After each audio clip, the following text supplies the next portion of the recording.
Welcome back to the news desk at Unstoppable Africa TV. I'm Melissa Mahtani, and we are here in New York, but this is a truly global event with viewers all over the world. Here's a shot of a watch party in Cairo, Egypt. Hello to our Egyptian friends and all of you wherever you're watching. Now, we have just been listening to a panel on innovating finance and energy in Africa after a powerhouse panel of heads of state earlier discussing how Africa can shape the markets. And with me now to digest what we've heard are Tola Matthew St. Daniel, the founder of Kairos and Tola, and Brett Dobbs, co-founder of M&D Advisors. So both of you as strategists who work with clients across the global north and the global south, tell me what stood out to you most about today. Well, Melissa, well, first of all, thanks for having us here. Super excited to see Brad, see you. Clearly, the world is being rewired right now, and Africa sees itself and actually is at the center of all of that, right? And why is that important? I think all roads to the future lead through Africa, whether we're talking about food security, climate change, energy, etc. There's no way to but through. And so in terms of what we heard here this morning, I think there were three things that really stood out. Number one, the global crises, all of that, yes. But that fracture is also creating opportunities. The question now is Africa going to move quick enough and together as a collective to take advantage of those opportunities? The other piece of that is that it's forcing all our different global partners to diversify our risk or diversify their risk. So that also means like who are they investing in? And for Africa, that means they're looking for new growth engines. Hello, Africa, we can be that. And then I think what for me was especially exciting as a storytelling strategist is that we have a massive opportunity to close the gap between reality and our perception. And right now, the perception is not doing us any favors. It's about fragility, it's about aid, and meanwhile, we have so much more to share. So I think if we close that gap, we'll not only we'll basically drive more from the headlines to the pipelines, capital flow, all of that. So that was what stood out. I think that's really true. I feel like everybody here does seem like they know that Africa is the next economic frontier, but one thing that stood out to me, and I'm interested to get your reaction to it, was Jeffrey Sachs. He made some fiery comments where he basically said that, you know, Africa needs to look for new partners when it comes to investing. So if they really want to excel, they need to not rely on the US. He actually said that, you know, they look at them, they're nasty. You should be looking at India, you should be looking at Russia, you should be looking at the UAE. Now, that's partially true, but kind of controversial. What did you make of that? You know, I didn't take it as controversial. I think that the continent has already started to adapt to new shifting spheres of influence, right? I think that Africa remains the market of the future no matter what is going on with global disruption, no matter what the United States is doing. We saw the chairman of DP World talking about $3 billion worth of investment in ports across the continent. We are seeing a ton of investment from the Gulf, whether it's from Qatar into Rwanda, building a new airport, whether it's the Rwandans building new stadiums that we're going to see come across the continent. It's already happening. So I don't see it as controversial. I just see it as the United States, in some ways, being left behind. Wow, I mean, yeah, no, that's a good point. You know, the other thing that we just heard in that last panel was very much about green energy, renewables. And earlier today, the president of Botswana, he said, you know, it's time for the continent to really just not be, what were the words that he used? He said something about they shouldn't just be a source of raw materials, they should be processing them, they should be owning them. And we keep hearing that, right? And we hear the rhetoric, but are enough people doing it? Well, how do we unpack that one? Well, first of all, I just want to go back to what Jeffrey Sachs said. It's not controversial at all. I think it's common sense, right? If you look at actually the demographics and the resources that we have, et cetera, we have a lot to play with. But it goes back to what I think Dr. Nkonjo-Iweala said, the WTO DG, was that America is only like 13% of global trade, and yet we all feel the big gorilla in the room when there's 70-something% on the table. And sure, have we over-indexed in America? Yes. But do you know why? Because America has always sold a fantastic story of the American dream and all of that stuff. So that's point one. We need to own our own narrative and figure out how to do that to counter that. So that's on one side. I would say Very good point. Yeah. I like to think so. I think just like building on that, you know, it's not enough to also have a good story, right? Like story is strategy, but it works best when it's side by side, things that are actually moving, when you can point to actual impact, when you can point to proof points. That's so critical. So, we do need to have the systems in place for the story to drive us forward. And so that's one thing that I would say. And keeping the value within, because we need to figure out a way to escape that extraction trap that has haunted us in the past, to think about value chains and reinvesting in our community. You're so inspiring. I mean, if you need a storyteller, she's clearly the person to speak to. But you mentioned trade, right? You mentioned the US.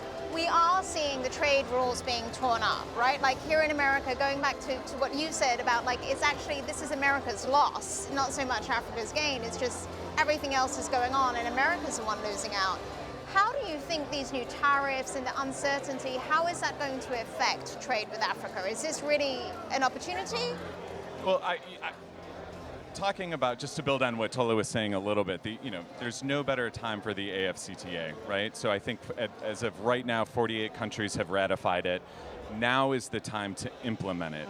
So what we heard a lot this morning is both the private sector and public sector leaders being excited about it, saying, look, yes, again, there is this disruption, but as you were saying, I think it's 6% of African exports go to the United States and 4% are imported.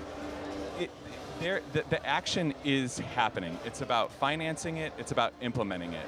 So getting trucks across borders, frictionless finance, frictionless payments. And I think we're really starting to see that happen. So if we listen to leaders like Dr.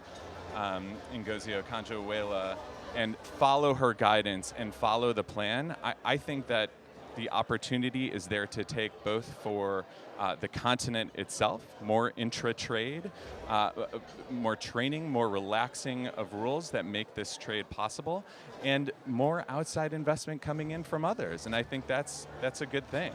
So just very quickly, do you think we're going to see huge momentum in the next year? By the time we're sitting here next year, will we be singing a different tune? Or will we be saying the same thing?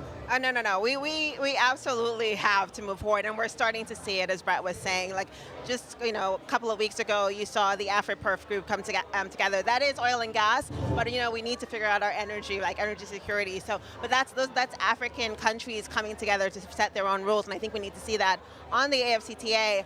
Also need to move that from policy into practice and figure out the operating system, right? So that we can move forward. But I'm optimistic. Things like G20 coming up, our story is getting better told. I'm part of a group called Opportunity Africa, who's pulling together all the strategists, cultural communicators across Africa, saying we can move this forward, and that's why Brand Africa and Africa No Filter. And so we're taking this challenge seriously. We know how important it is. All right, well, thank you both. It's been great to speak to you. There is still so much more this afternoon and tomorrow, so come back and let me know how it went for you.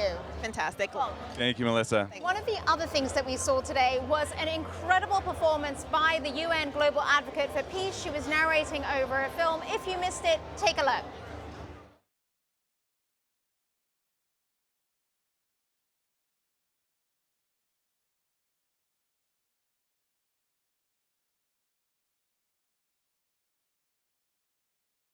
Must no longer battle with what is sacred, for Africa brings with her her promise of a future the world cannot afford to ignore. Africa is unstoppable, and across languages the echo rises. You cannot stop the sun from shining. Different tongues and one truth. We push, we create, we shape, because the story of an unstoppable Africa is not written in isolation, it is co-authored. Through investments that recognize value, through collaborations that honor dignity, through alliances that know that when Africa rises, the world does not lose its game. The world is in a transition, and as the earth embraces for another big push, Africa is the solution the world has been searching for to power it. So when Africa is unstoppable, the future itself becomes unstoppable. Thank you very much.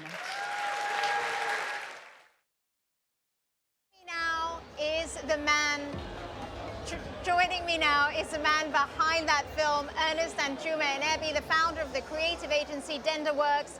Give us a backstory to this film. How did it come about? It was fantastic. Oh, I appreciate it. You know, the folks at GABI, I mean, I've worked together with them for a couple of years. I've seen the show. I've seen the great effort they've put in.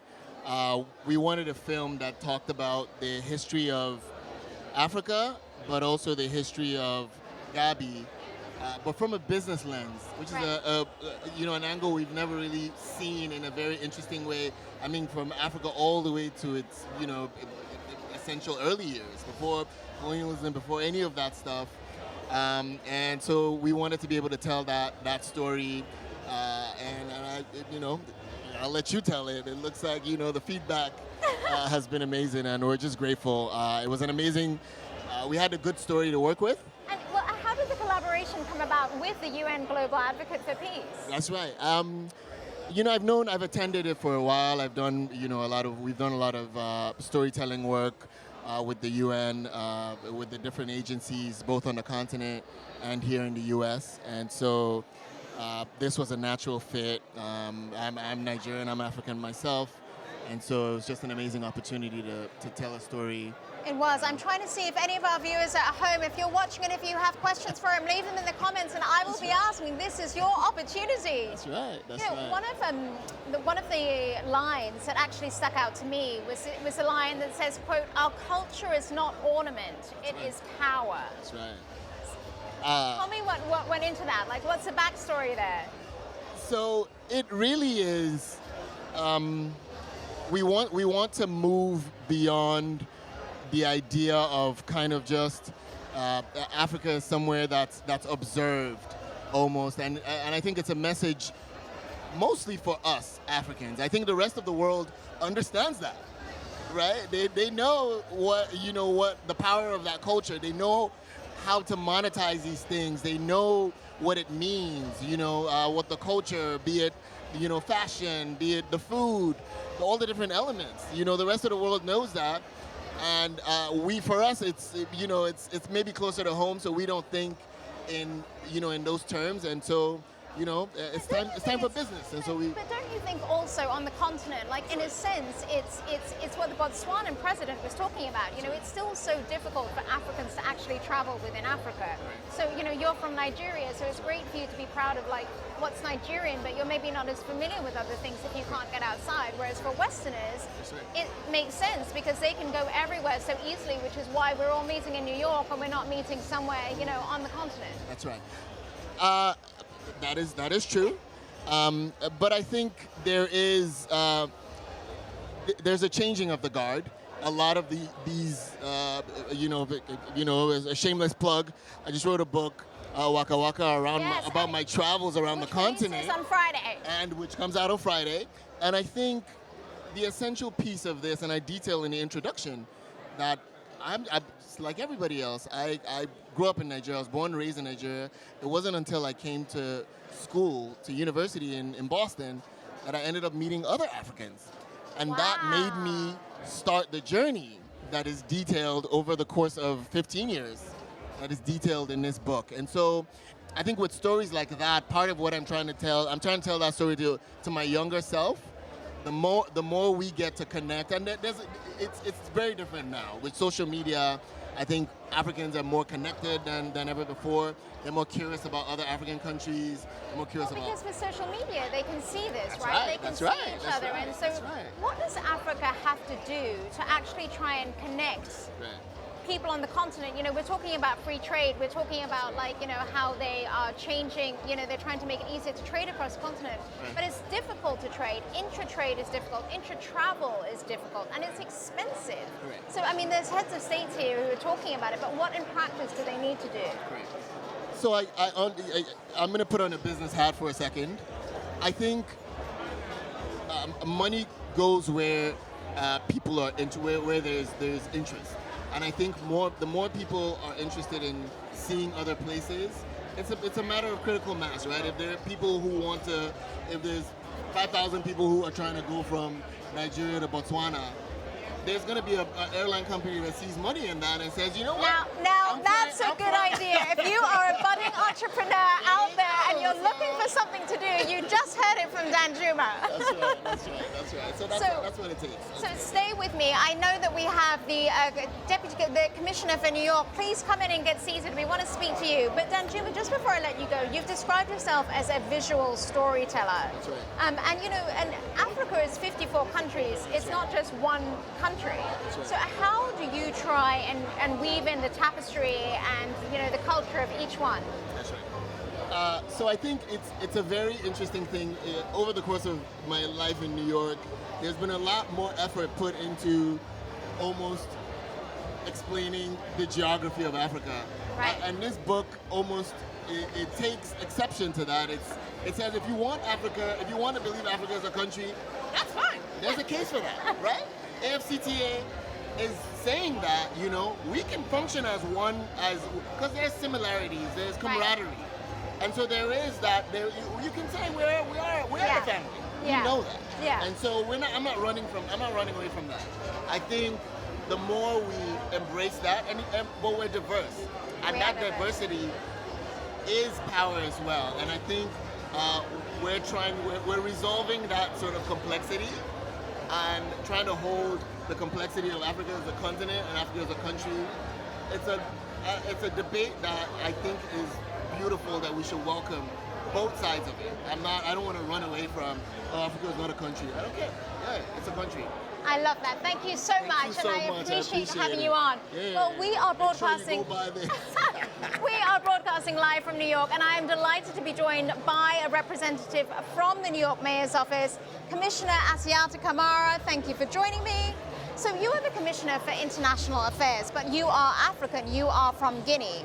Tell me how you came in your journey, because you're actually the first African-born woman to hold the office of Commissioner of International Affairs here. Yes.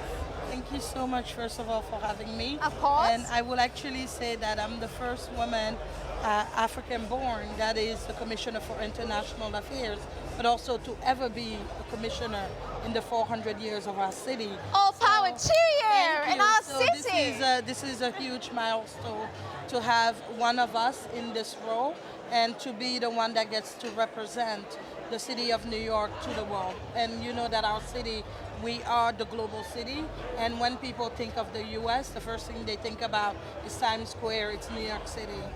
But so tell us a little bit about you, the person, because yes, you've achieved this fantastic milestone, the first woman and obviously the first African-born woman, but you escaped FGM in Guinea, where you're from. Yes, absolutely. So my story is truly the symbol of what New York City represents. I came to the United States after having survived gender-based violence and experienced domestic violence in New York too.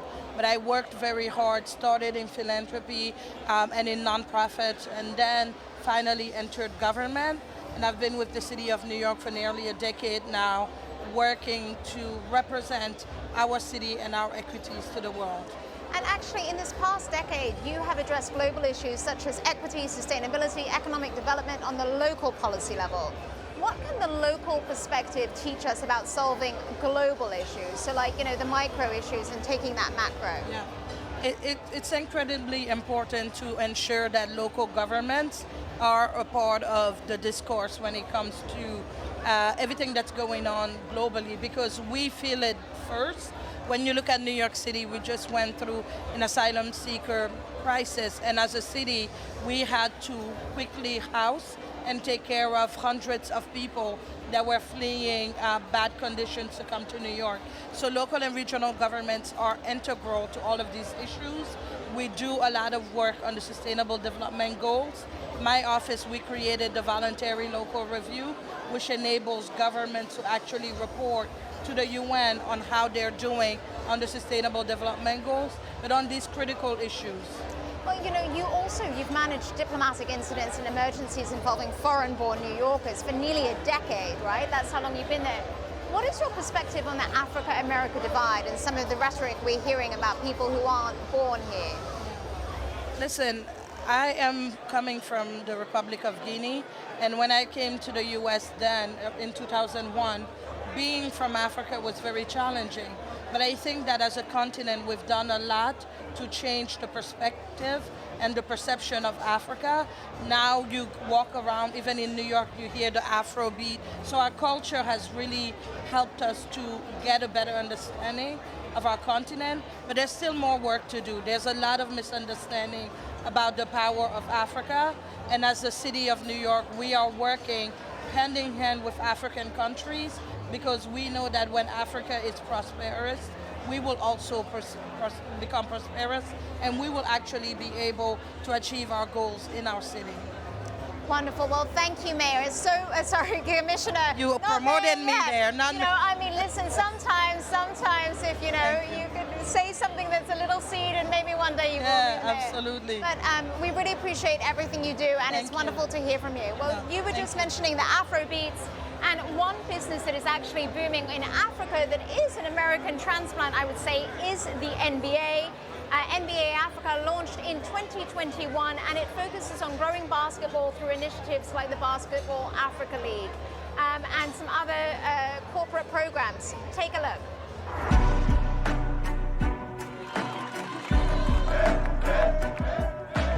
For the last 21 years, we've seen some people that are sitting exactly where you are make a difference globally in the world of basketball. Joel Embiid, Pascal Siakam, Kaman Malwaj, that have participated in what you're doing today. Energy is really important, okay?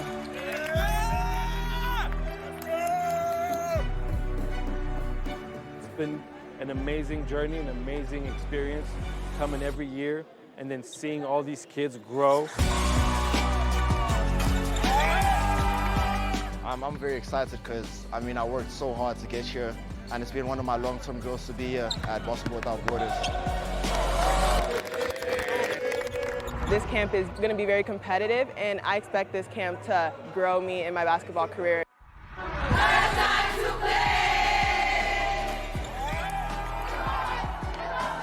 This guy can come screen and slip. Double low, right there, right there. It's been an incredible 4 days of camp. Absolutely joyful to see young talent going through your pace. I am here really with great honor to present the Kim Bahoney MVP Award. The level of play is where I'm really the most impressed with. The guard play has gotten better, the shooting, the fundamentals, show the world that Africans can do just about anything in the world. You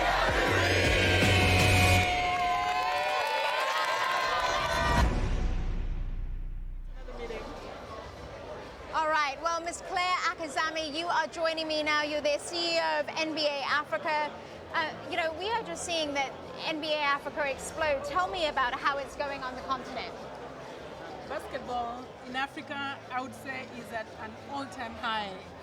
If you look at the excitement that the young Africans have on the game of basketball, if you look at the talent that is coming out of Africa to the NBA, but also playing professional basketball across the world, including in the BAL, which is NBA's league in Africa. It's called the Basketball Africa League. I would say the popularity and excitement of basketball is at an all-time high, and I'm very excited to be leading a team that is really increasing the popularity of basketball on the continent of Africa. Yeah, but is this all across the continent, or is this in a few countries? Because so for me, when I growing up in Africa, it was always about football. Football is what every African would be sitting down to watch. Are they really doing that everywhere for the NBA? Or not yet, maybe. So basketball is actually the second most popular game across the continent, and the fastest growing, really.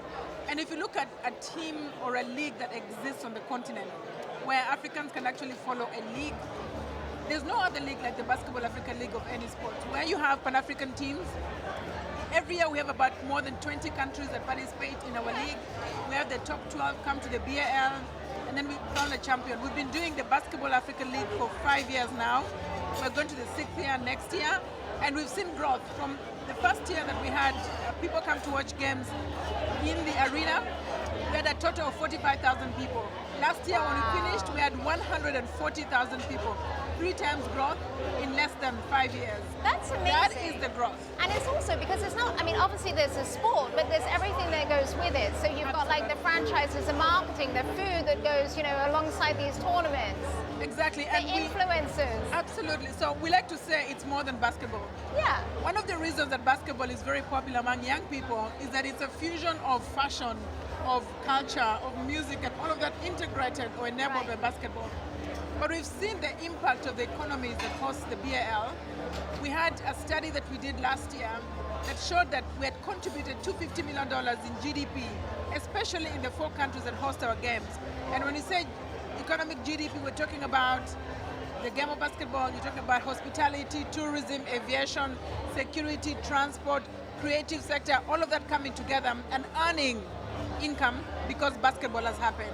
And so if that's the impact that basketball can have, I would say it is one of those low-hanging fruits that African governments can actually prioritize to see impact on jobs, on economic development, and outstanding talent get a place to play basketball professionally.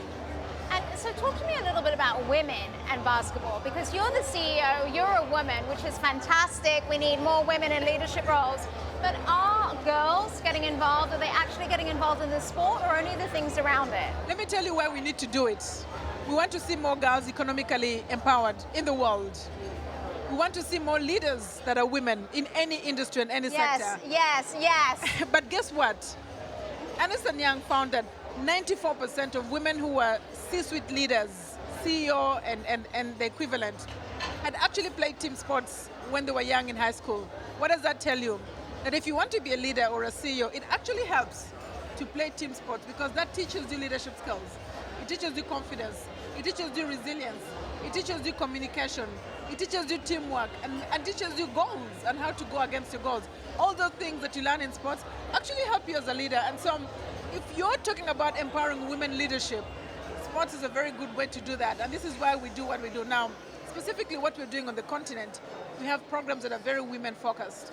We have Her Time to Play or BAL for Her. We have workshops where we get girls to play. In every clinic that we have, we try to aim for 50% girls and 50% boys. All the clinics and camps that we have. We also have workshops where we bring role models. We brought people like Chine Ogumike, who has played in WNBA. We brought Clarice from Mozambique, and we show them to the girls and say, if they can do it, you can do it.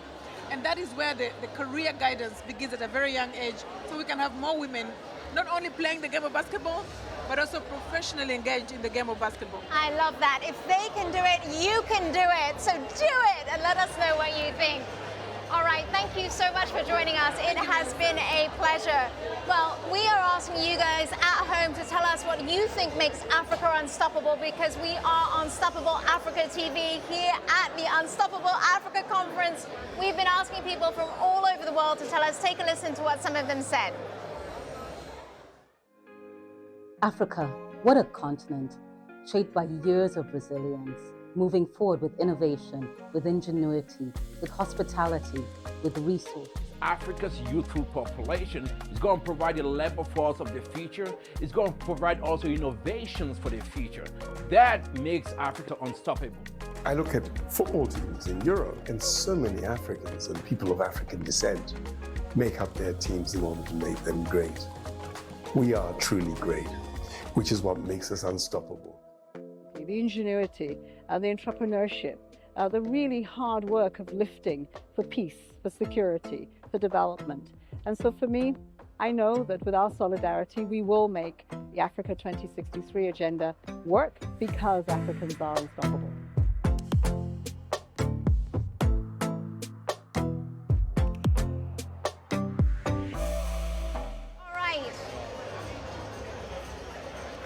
We can cross to Cape Town to speak to the woman who led this campaign, Libby Allen. Libby, how are you?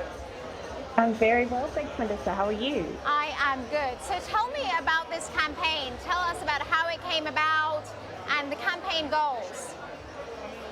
Well, first of all, certainly not a solo effort. I've worked with a large team supporting Dan Thomas and his team at GABI.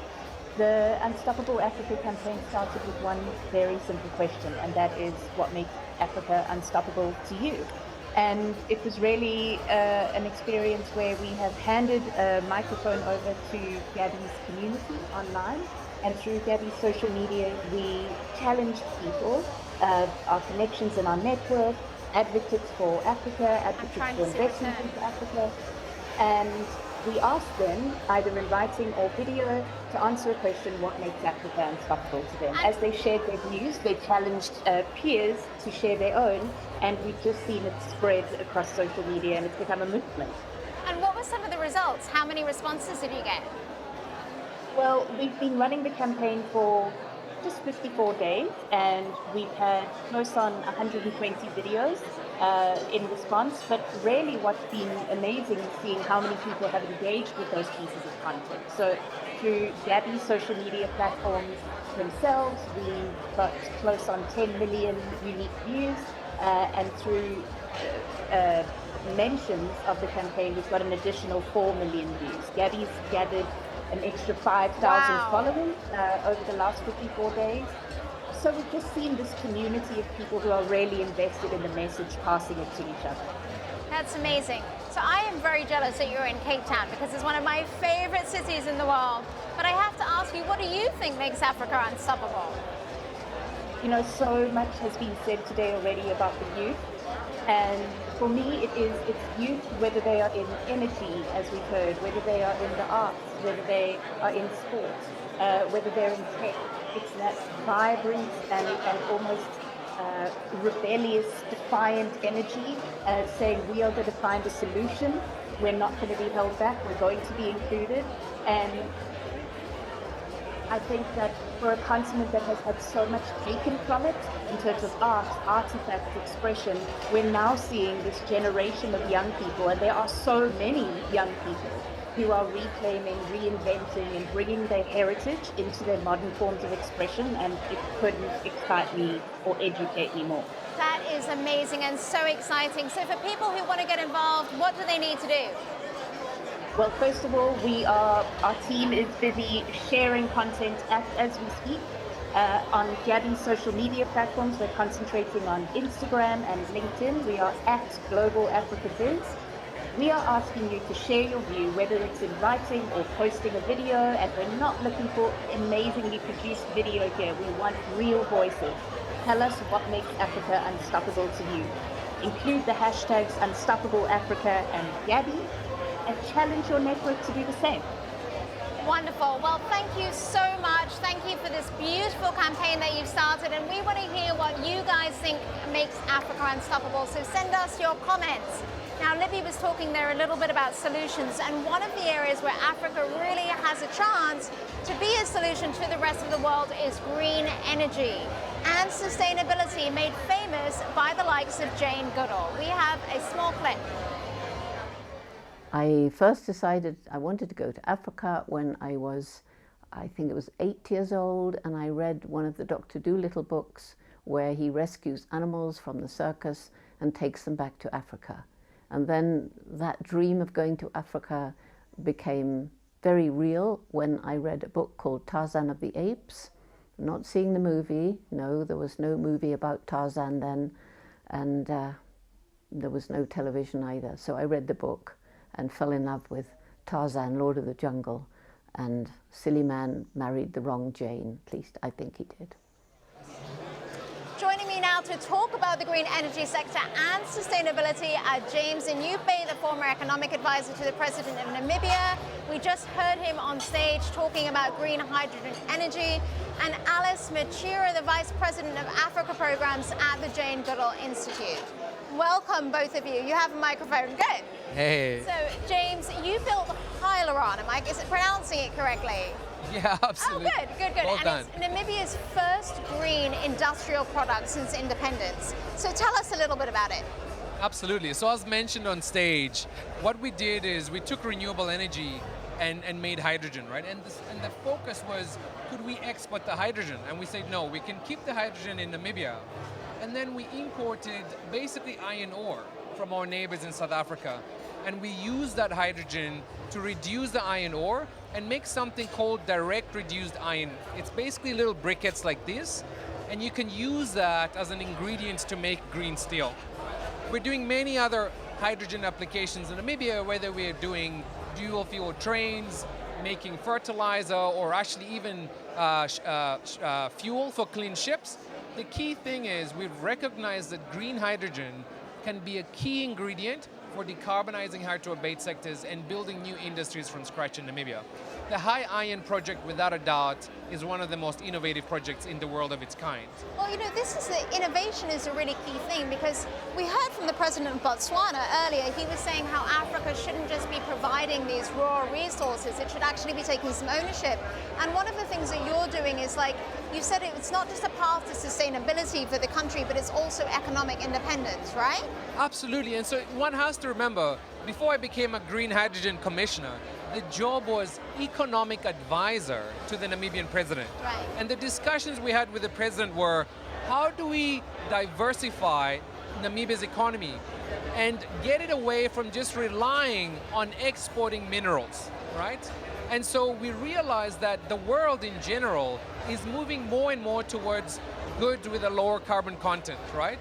And to make those goods, you needed two key ingredients: clean electricity and clean molecules. And so for us, yes, we are answering the climate call, but actually instead of decarbonizing hard-to-abate sectors, we are producing green industrialization roadmaps where we're building new sectors from scratch that answer the needs of the developed nation. But in the meantime, we're basically building a new manufacturing base from scratch. So that's so interesting. And Alice, I want to bring you in now, because, you know, we saw the video from Jane, and everybody knows Jane Goodall. I mean, even before green energy was a thing, just sustainability and trying to save our planet, she was a sort of role model for it.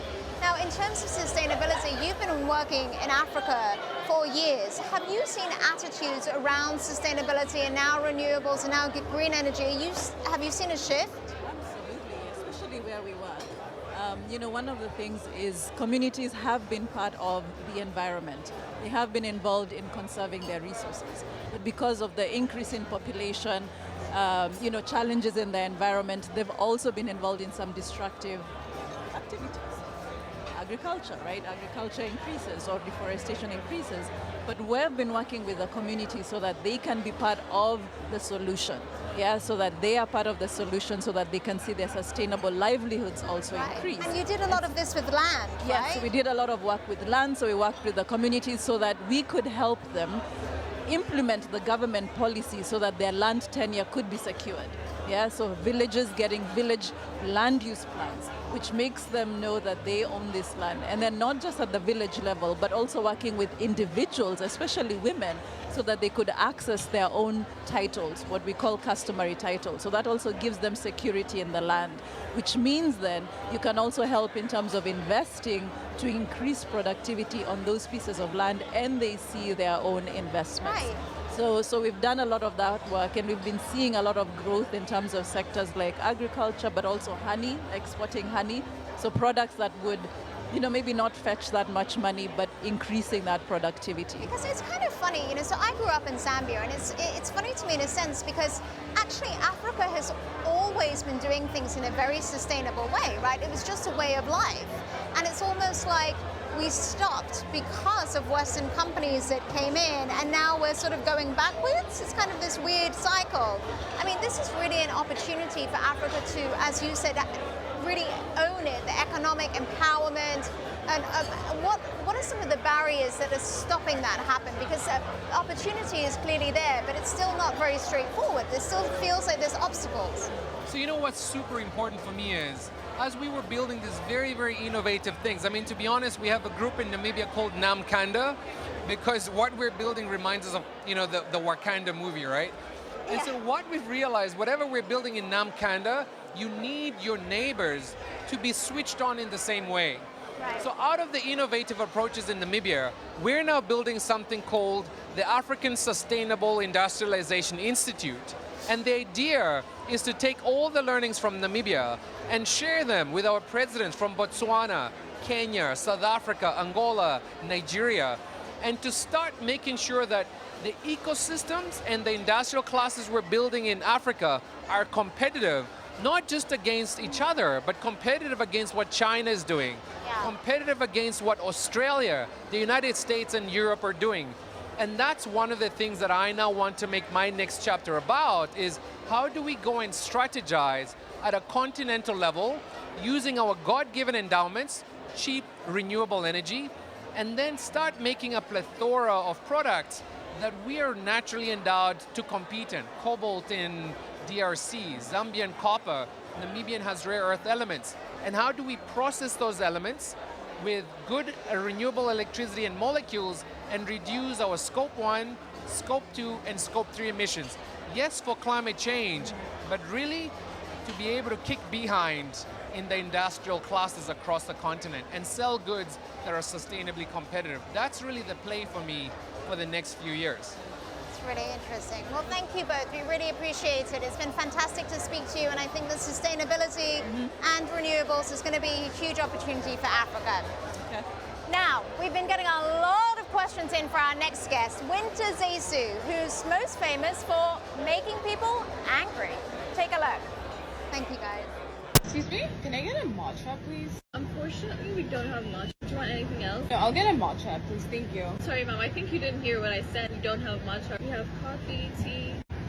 Can I please get a matcha with almond milk, please? I said we don't have matcha. Okay, I'll just get a matcha and then can I get it with almond milk? Did you hear what I said? I said we don't have matcha. I don't really know where you're from, but around here, if you know who I am, then you shouldn't be treating me this way. Just get me the matcha. I don't care if you get it from another restaurant around the corner. It's not my problem where you get it. It's not my job to go to a different place. If you want, you can leave and get your matcha from there. I hear you. Can I just get a matcha with almond milk though?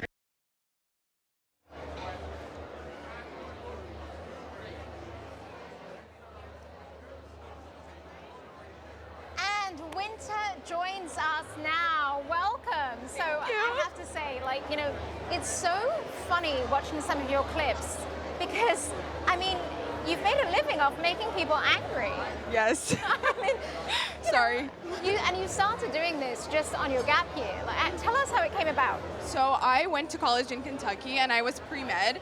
And I was like, before I go to medical school, like I need to figure out if I really want to do this. So I was like, I'm gonna take a gap year and I'm gonna move to New York City. So I moved to New York for a gap year and I had no plans of becoming a creator or anything. But I was like, you know what, I'm living in New York and a lot of people are interested about New York. So I was like, let me just start making videos. So I randomly just started making videos. One of my videos blew up and I just continued doing it. And so basically, one of your videos blew up and you lent into the anger thing instead of shying away from it. Yes. So now you basically, do you wake up every morning and think, how can I make everybody angry?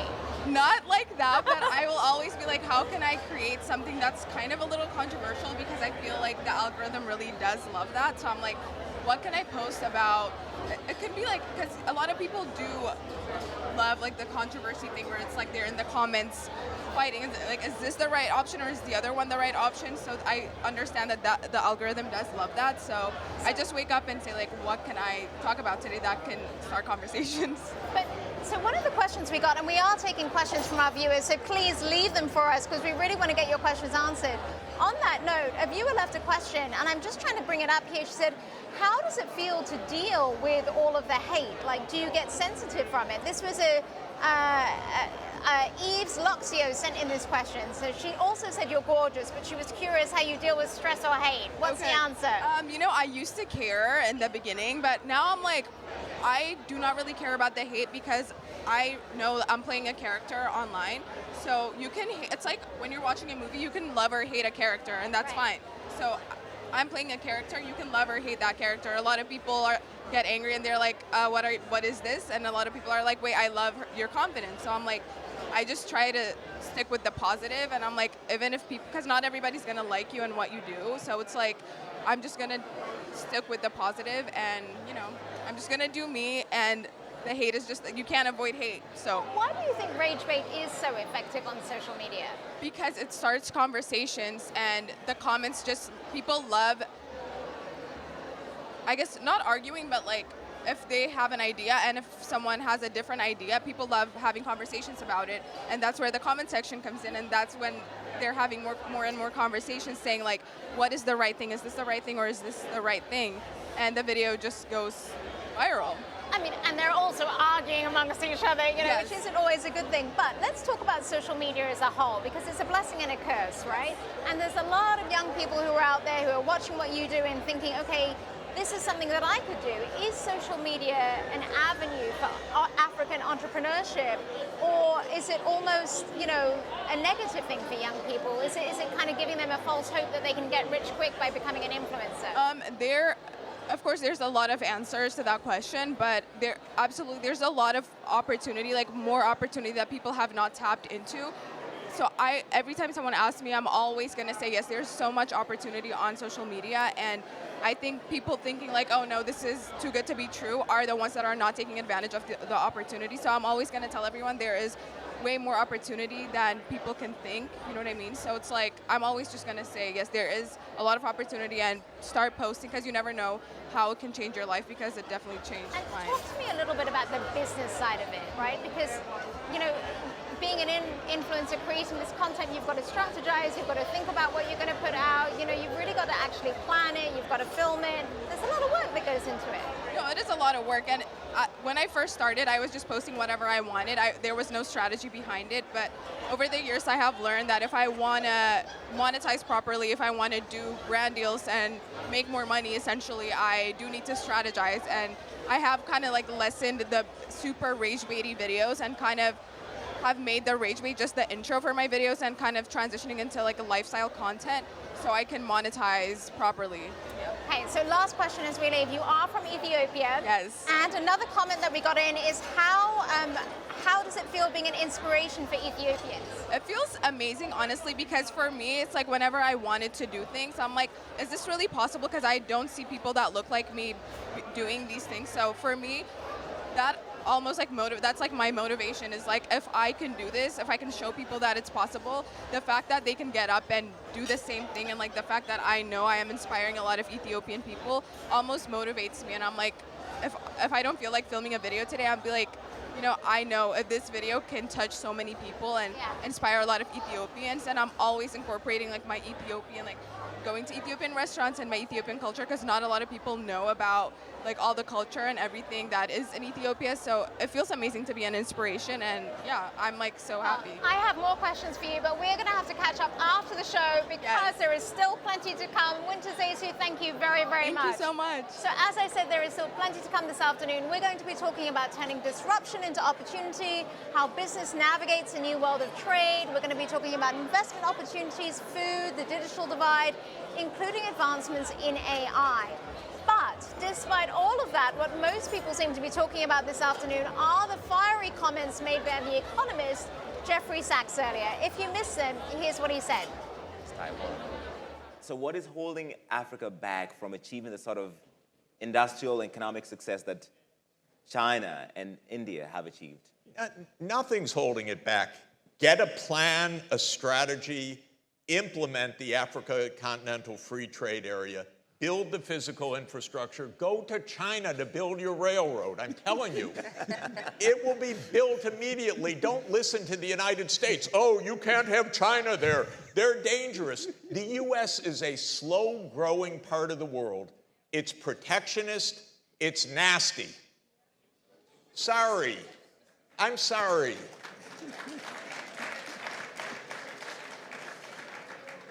Europe, you know very well.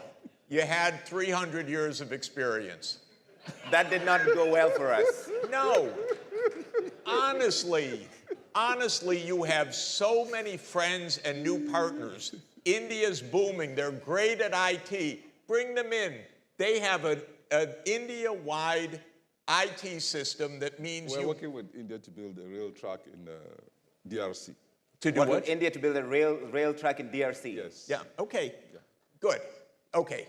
You have partners in the Gulf. You have partners in India. You have partners in Asia. Russia is a partner. Just open up. Don't listen to this crazy geopolitics we have right now. Anyway, I think I have to come in now. Okay. Sorry. Go ahead. And the reason is because Africa really, with the right strategy, will attract a huge amount of capital. But honestly, the truth is, I hear it every day, we have the youngest population. Yes, a youngest untrained population is no resource.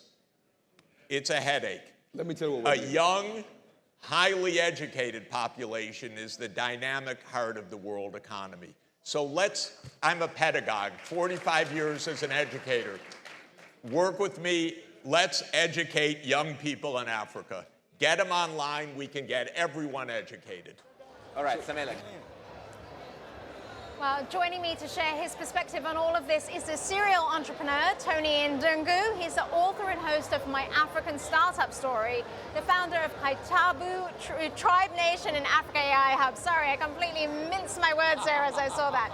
But I was just so taken aback by what Jeffrey was saying as I'm reacting. On the one hand, we're talking about entrepreneurship. He's saying that there is a huge opportunity for Africans, but they need to look to different countries for investment. That's right. What is your take on that? 100%. I mean, we've looked at it in the last couple of years. We've seen what China has done in terms of infrastructure. I can speak to Kenya. I can also speak to Ethiopia. They've just launched the Renaissance Dam. There's a lot of money out there in India, in China, in Russia, in different places that we normally wouldn't look at. Yeah. And now that USAID has gone the USAID route,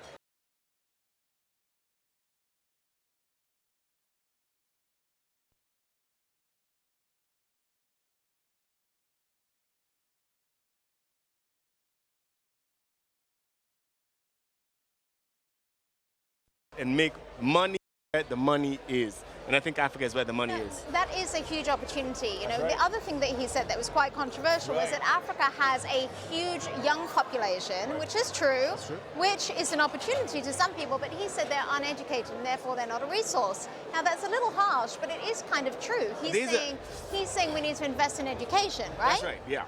I'm an EdTech fan. I've built an EdTech company for more than a decade plus, and I know for a fact that generalization is a majority of what the world thinks about Africa. Right. But then when you come into the continent itself and you look at the number of young people, for example, per capita, Kenya is the largest user of OpenAI's ChatGPT in the world. 42.1% of all the people that get online use ChatGPT. They don't do it to cheat exams only, which is what people think. This is creative, innovative thinking. This is young people trying to take their own education into their own hands.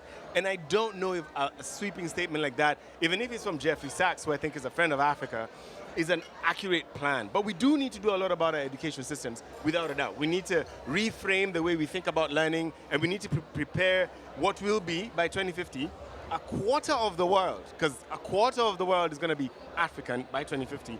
We need to prepare these youthful folks for the future of work, where AI is going to be either their best friend or their greatest enemy. Well, I mean, AI is controversial, right? Because AI can be a huge instrument in helping educate all of these kids, but at the same time, they're using AI systems that aren't necessarily built for them because they're being programmed here in the West. How can Africa change that? Yeah, there's a term, not my weights, not my culture. Clear. We understand it, we get it. But the reality of it is, mobile phones were not built with Africa in mind, yet we have one of the largest fintech solutions moving $800 million a day in Kenya alone. That's a really good point. Yep. Just because it wasn't built for us doesn't mean we can't take advantage of it. And yes, I agree, the waits aren't ours, but when you build out a solution in infrastructure, in insurance, in education, in security, in health, in accommodation, when you build it using tools like Lovable, Kaisa, whatever the end product is, it's yours. You built it. You can be able to deploy it in your place with your people and get your solutions done.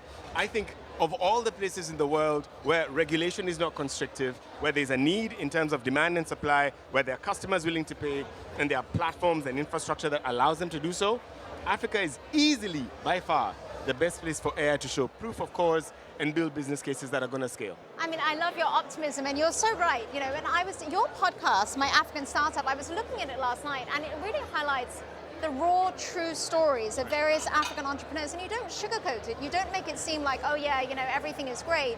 You really focus on those hard moments. Why is that so important for you to show to other people? Because I know that folks don't think we know what building a business is. We do know what building a business is. But also for the younger folks, for them to understand that it's not beyond their reach. Building and starting businesses that can scale, that can be able to get money from YC, that can be able to get folks to invest in their businesses from the US, from Europe, from UK, from China, is to get them to lower the bar. So you don't think that the only thing you are is what you know. Anyone can be anything if they decide they can do that thing. I'm proof of it. I've got hundreds of young people I know who have built businesses that they have ended up selling. They are proof of it. And it always started with their minds. So the goal is to change what you think about yourself, because I believe your perception is always your reality. And you know, for anybody out there who is watching who doesn't know about Tony, you need to actually go and research his personal story growing up with ADHD and dyslexia and how you've transformed that. Tony, you are really an inspiration. Thank you for joining us. Thank you for having me. Thank you so much for having me. Well, the theme of this year's conference is a big push, how Africa shapes the markets. And one of the areas we've seen this most is in African art and culture, specifically music and dance. And joining me now is Izzy, your DJ, an Afro-fusion choreographer and founder of Tribe Dance Agency. So Izzy, thank you for joining us. Thank you for having me. You specialize in destigmatizing African dance, you know, and trying to bring this to the masses. Tell me how you started in dance. I actually started off in college at the African Student Association at St. John's in Queens, New York. And we started off a dance team with about 15 students, and we just started performing on college campuses, Harlem Day parades, and just events around New York City. And we saw the demand and decided to turn that into a business. Do you think Afrobeats is introducing Americans to this like whole new audience, you know? Definitely. It's introducing the audience to culture, it's introducing the audience to a new perspective of Africa, it's introducing the audience to beautiful sounds and creations coming from the continent. So yes, it's definitely introducing the American audience to a new global audience. Do you think that there has been a sea change actually just in people that you speak to, in the shift of how they perceive Africa? You know, we're seeing African restaurants, Tatiana is a Nigerian restaurant here in New York that it's impossible to get a booking into. You know, you're seeing dancing, you're seeing the Afrobeats. Yes. What are you hearing from your friends? Definitely the PR for African countries are definitely way better than, let's give it like 6-7 years ago, or even 10 years ago when I was in high school. The perception is definitely changing. Another popular tourism attraction to African countries would be Detty December. Everyone is going back to Ghana, Nigeria, South Africa to spend Christmas there and just like infuse themselves in the vibrant culture, music, food, fashion. Yeah, so the PR is definitely better. And you know, you've started a YouTube series which is teaching celebrities how to dance. Yes. Ladies I'm and so gentlemen, interested in this. if Like, you how need to does have a that come about? conversation And, like, with a how colleague, do you please step craft out your into the tutorials? pre-function room. So If yes, you need this to have a happened during the height conversation of the with a pandemic. colleague, I'd please moved step back out to into the Nigeria to pre-function just see room. like what I could do during that time. And I realized at that time I was 6 years into my career. I realized I wanted to create something that not only brought like a spotlight to the founders of these dance moves that a lot of artists, a lot of people were doing around the world. But I wanted to be able to teach people the process of actually choreographing and dancing and putting together pieces. And yeah, it's just been amazing. I find a celebrity who's willing to dance on camera, and we just create a breakdown, a humorous episode of what it actually takes to create dance. Who is your favorite African dancer?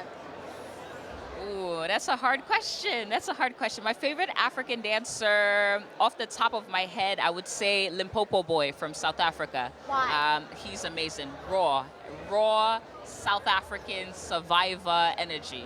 Yes, he's amazing to watch even. All right, well, my last question for you, what do you think makes Africa unstoppable?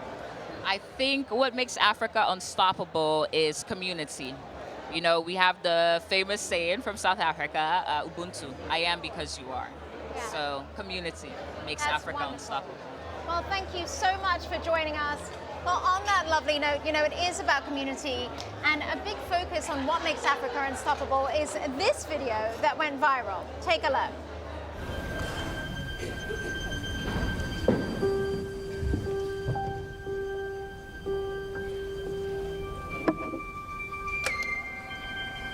The automobile is a fad, a novelty. Horses are here to stay.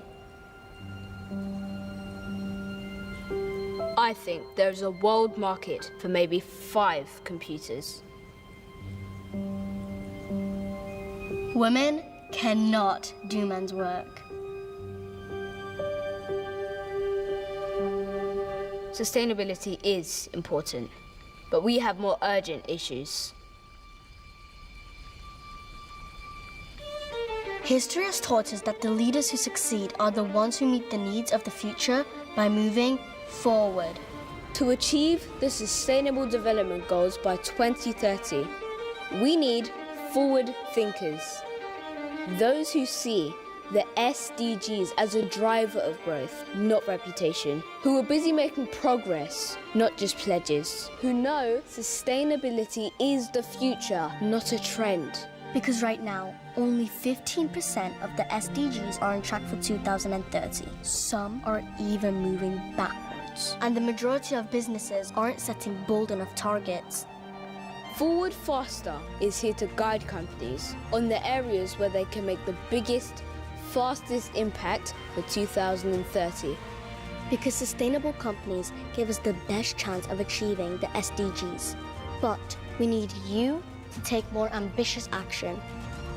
The people and planet of tomorrow are relying on the forward thinkers and doers of today. Don't fall behind the times. Move forward faster. You think they're gonna do it?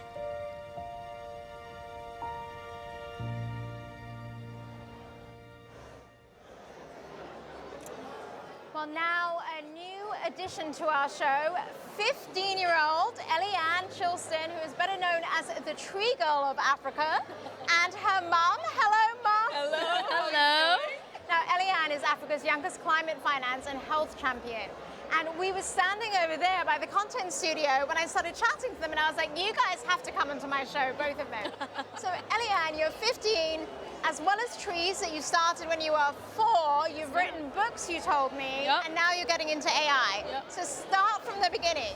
At 4 years old, what did you do? How did you get into trees? All right, thank you very much, Juan, for this wonderful opportunity to be able to come and talk at Unstoppable Africa. This is the time for Africa's big push. So I started doing this project of mine at the age of 4. It was in kindergarten, and we were learning about heroes of the world, heroes who made a difference. So people like Wangari Maathai, Hendra Nyoike, Uhuru Kenyatta, Mahatma Gandhi, Nelson Mandela, those people who made a huge difference in the world. That is what I was studying. And I fell in love with this one amazing woman who was the first African woman to win the Nobel Peace Prize in Africa. She was called Wangari Maathai. Wangari Maathai was a phenomenal woman, and I wanted to continue on her legacy. But you were 4? I was 4 years old. Okay. Imagine that. We were learning a project in kindergarten. We were just learning about the heroes of the world, and because we were teaching that, it was a project, so I literally made like a whole long cardboard flyer where I had facts and everything about these people and pictures, and I fell in love with this lady called Wangari Maathai. To me, I think it was a divine calling upon my life, but I carried on her legacy, and I chose to use the youth and children especially to advocate for the growth, not just the planting, but for the growth of trees too. So, yeah. And so you advocated for it as a 4-year-old. What did you actually do? So, you told your teacher, you told your mum. Let me ask your mum's opinion. Okay. You tell us your version of the story. What did she do as a 4-year-old? Okay, so at that time I was in a high-level corporate job, and I was working and traveling a lot. And this kid comes home and she says, oh, we've done this project, and I want to be like Wangari Maathai. I want to plant trees like her.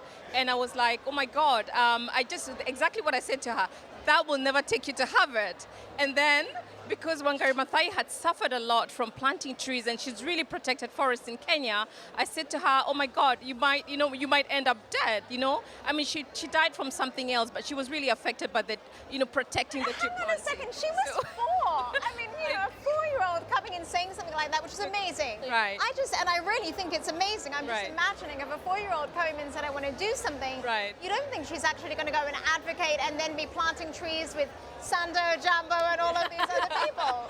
No, but that's why I say, to me, it was a divine calling. Yeah. It's not your average 4-year-old that comes home and says, I want to do this and this and that. Right. Because usually you start thinking of those things at my age right now, 15, 14, 13, you start thinking of maybe like your future, your career. That's what you start thinking. Well, I think at 4 years old, I'm just thinking about like, what am I going to have for dinner? And like, who am I going to play with? Exactly. Yeah. No, but the funny thing is, I still thought of that. I wasn't an abnormal 4-year-old. I mean, yes, I was some of the things I did, yes, for sure. No, you were driven, which was awesome. But I was very normal, I would say that. And you obviously gave her the opportunity too. So basically, she persisted so much, so she just kept bumping into me and saying, Mama, I need to plant trees. And so we did the first tree actually in the garden. We lived very close to the United Nations in Rwanda at that time, and we did one tree, and I thought that was going to be over. We did it with the nanny, myself and her. We filled it with water.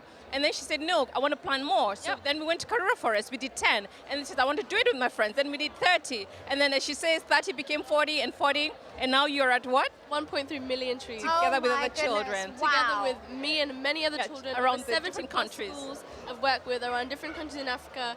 You name it, Mombasa, I've done Kilifi, and I've done many places. Well, what is it about trees? What is it about the whole thing? Okay, number one, trees provide us life. That's what trees do for us. Right. They give us oxygen, they give us the ability to breathe, agriculture, rain, you name it, shelter, food, that's what they do for us.